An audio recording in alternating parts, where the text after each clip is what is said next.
En mi defensa solo voy a decir que el hecho de saber cómo hacer algo no significa que lo vaya a hacer. Mi nombre es Jesusware y actualmente estoy haciendo un videojuego de carritos que simula manejar por la México Toluca a altas horas de la noche. El día de hoy vamos a hablar acerca de temas importantes, temas de alta relevancia para la humanidad. Hoy, mi hermano, vamos a aprender aquellas cosas que debiste haber visto en la escuela, pero que las altas esferas no quieren que tú sepas. Matemáticas aplicadas a hacer juegos de monas chinas, obviamente. Una de las dudas más comunes entre aquellas personas que quieren entrar a la carrera de programación es si necesitan saber matemáticas para poder triunfar. Digamos que depende mucho del área de la programación a la cual te quieras dedicar.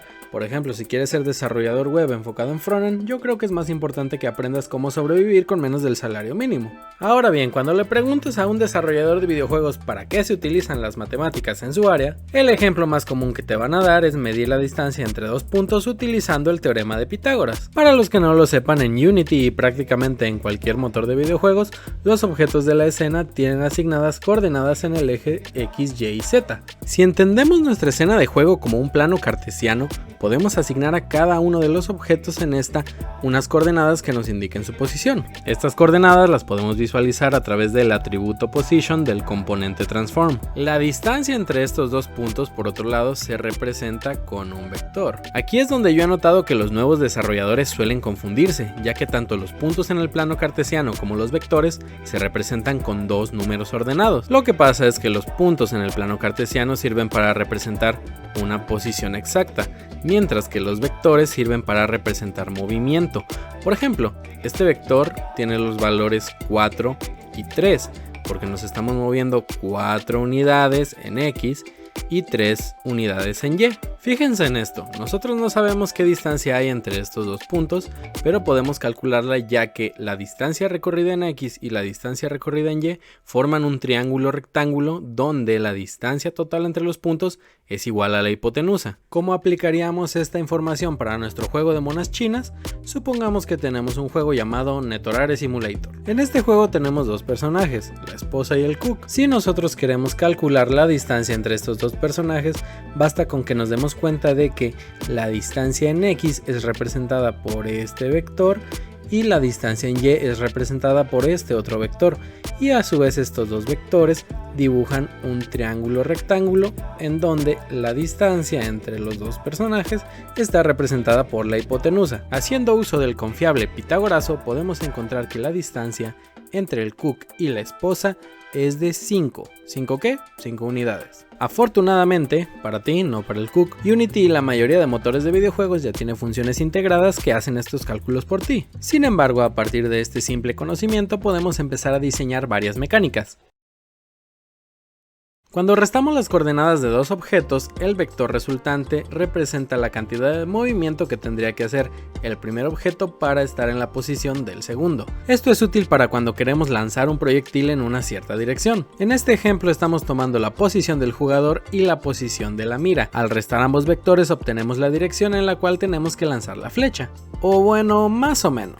Si yo tomo el vector de dirección y se lo asigno a la velocidad de la flecha tal cual como viene por mis sacrosantos huevos, lo que va a pasar es que mientras más lejos esté la mira del jugador, más rápido va a ir la flecha, y viceversa. Esto sucede porque mientras más alejados estén los dos puntos, mayor es la magnitud del vector que resulta de restarlos, y si el vector de dirección tiene más magnitud, eso significa que la flecha va a tener más velocidad. Solucionar este problema es bastante sencillo si pusiste atención en la escuela. Si eras como yo que me la pasaba mame y mame que sacaran el Smash para que al final me pusieran una putiza, yo te explico.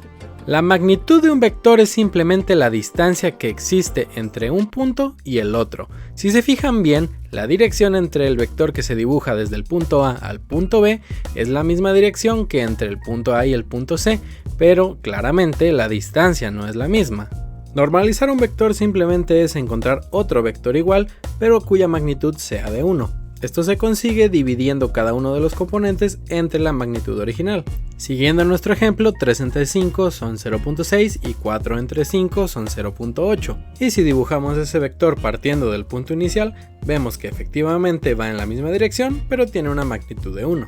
Ahora bien, mi intención no es enseñarles a hacer estos cálculos a mano porque en primera yo no soy Julio Profe y en segunda Unity ya tiene funciones que hacen todos estos cálculos por ti. Volviendo al tema de las flechas, si queremos que cada proyectil salga disparado con la misma velocidad, tendríamos que tomar el vector de dirección y normalizarlo. Podríamos hacer el cálculo a mano por nosotros mismos, pero Unity ya tiene una funcionalidad que nos permite hacer esto de forma automática y voilà, ahora con el tiempo que nos acabamos de ahorrar podemos ir a hacernos una paja. Este mecanismo de la resta de vectores lo utilizo en Highway Crashers para que los enemigos se muevan hacia el jugador. También fue así como programé que los miembros de la Guardia Nacional disparen en nuestra dirección. Hacer que el soldadito que está en la camioneta esté constantemente viendo hacia nuestra dirección es tan sencillo como restar nuestra posición a la posición del soldado.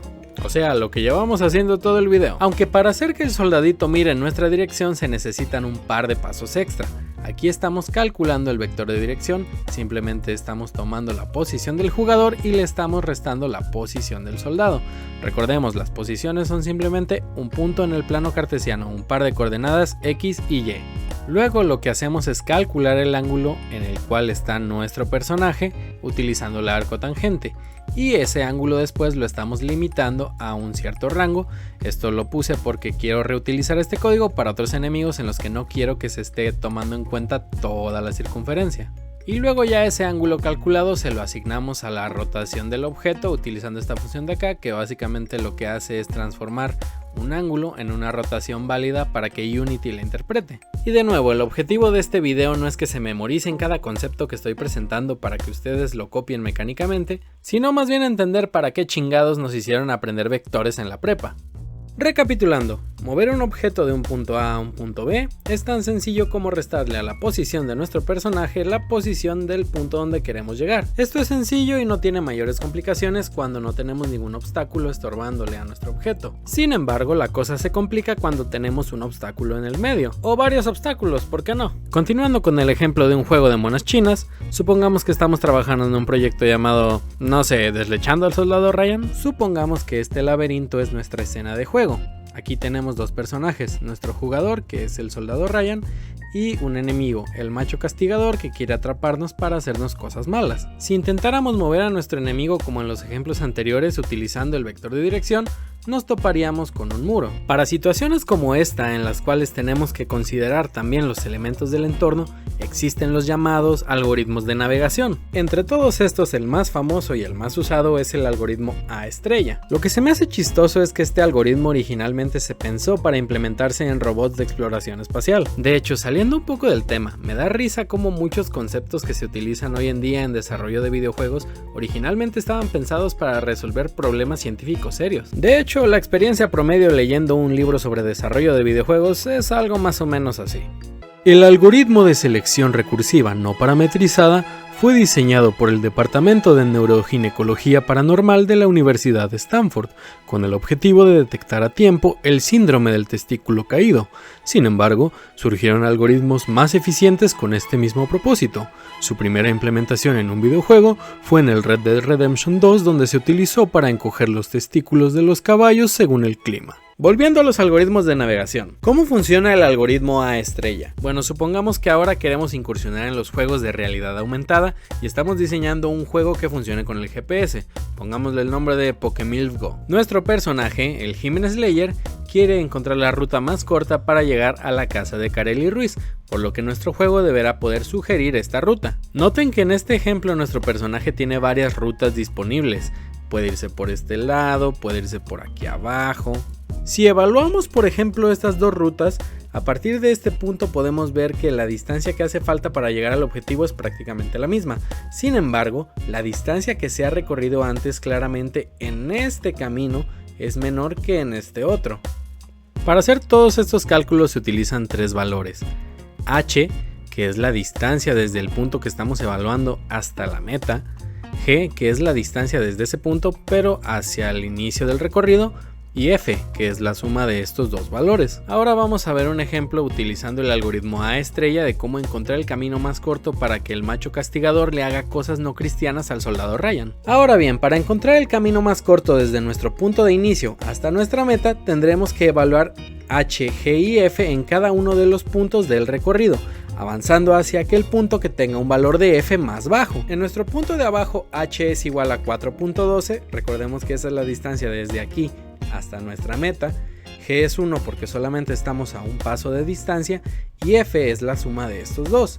Para el punto de arriba, h es igual a 2.24, g es igual a 1 por los mismos motivos que el punto de abajo y la suma de f es igual a 3.42, por lo cual seguiremos por este camino. Partiendo del punto que tiene el valor de f más bajo, el único punto al que nos podemos mover es este, y alguno preguntará, ¿por qué el algoritmo nos está mandando a un callejón sin salida? ¿Acaso es estúpido? Paciencia muchachos, que el algoritmo nos mandará al lugar correcto en el momento correcto. Avanzamos hacia el punto que tiene el valor de f más bajo y continuamos. El siguiente punto a evaluar es este que tenemos aquí porque de nuevo es el único punto adyacente que está disponible para movernos. Los dos puntos disponibles para movernos, el que tiene un valor de f más bajo es el que está de este lado, así que nos moveremos hacia allá. Y ahora tenemos 3 puntos abiertos, evaluamos el siguiente, y acá ya valió burger porque nos topamos con 2 callejones sin salida. Evaluamos el siguiente, creo que ya se entendió el punto, así que solo le voy a dar siguiente. La mejor parte de todo esto es que ni siquiera tenemos que programar este algoritmo por nosotros mismos. En la Asset Store de Unity ya existen varios paquetes que se encargan de emular esta funcionalidad. Las matemáticas son algo que se nos enseña a tenerle miedo desde la primaria. Llámenme loco, pero algo de culpa tendrá el hecho de que casi siempre se ve las matemáticas como algo abstracto y no como algo que tenga una utilidad real. No me malentiendan, yo era de esos chamacos pendejos que decían que no necesitaba la escuela porque yo iba a ser desarrollador de videojuegos. Y ya haciendo a un lado los traumas de la niñez, internet está lleno de recursos que te pueden ayudar a aprender matemáticas como debiste haberlo aprendido en la escuela. Actualmente yo estoy leyendo un libro llamado Game AI Pro, que es de donde saqué la mayoría de algoritmos de este video. El libro está completamente gratis en su página oficial, por si hay algún interesado. Y eso es todo por hoy. Recuerden que Highway Crashers estará disponible en la Play Store a partir de la próxima semana. Es una versión temprana, pero ya le iré agregando contenido mediante actualizaciones. Si quieren ayudarme a seguir creando este contenido, un like y una suscripción son más que bienvenidos. También pueden seguirme en Twitter, Facebook e Instagram, donde subo mis mamadas. Sin nada más que decir, yo fui Jesusware, no laven el pollo y nos vemos la próxima vez.